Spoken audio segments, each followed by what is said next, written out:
एक वृत्त की परिधि 30 मीटर लंबे और 14 मीटर चौड़े एक आयत के परिधि के बराबर है, तो वृत्त का क्षेत्रफल ज्ञात कीजिए।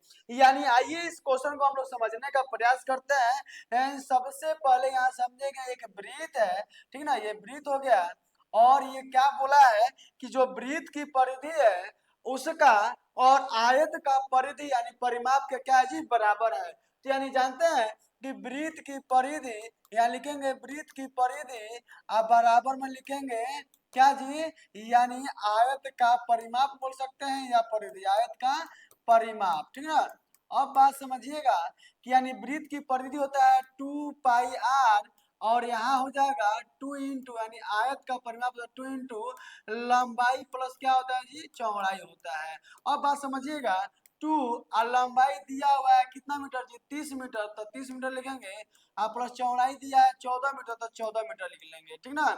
और समझिए 30 से 14 होता है कितना जी, 44, यानी 2 गुणे 44 हो जाएगा, यानी 44 मीटर यहाँ लिख सकते हैं, ठीक ना। और देखिए 2 अब पाई का मान होता है 22/7, और यहाँ आर रह जाएगा क्योंकि आर का मान नहीं दिया है। देखिएगा ये 22 दूना 44 हो जाएगा, हो गया ना जी, ये 2 से 2 क्या हो गया, कट गया, यानी 7 नीचे है और यहाँ 2 है, यानी त्रिज्या बराबर 7 दूना क्या हो जाएगा जी, 14 मीटर हो गया है। यानी त्रिज्या हम लोग का निकल गया, त्रिज्या निकल गया ना जी, 14 मीटर। तो बोला क्या है, तो वृत्त का क्षेत्रफल ज्ञात करना है।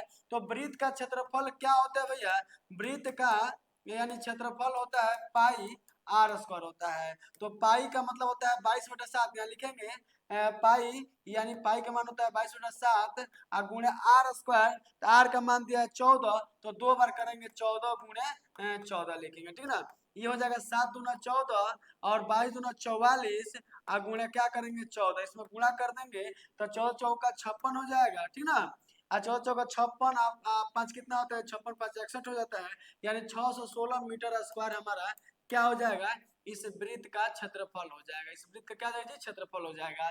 यानी त्रिज्या यहाँ दे दिया था कितना जी, 14 मीटर दे दिया है, यानी वृत्त का क्षेत्रफल कितना हो गया, तो 616 मीटर स्क्वायर राइट आंसर हो जाएगा।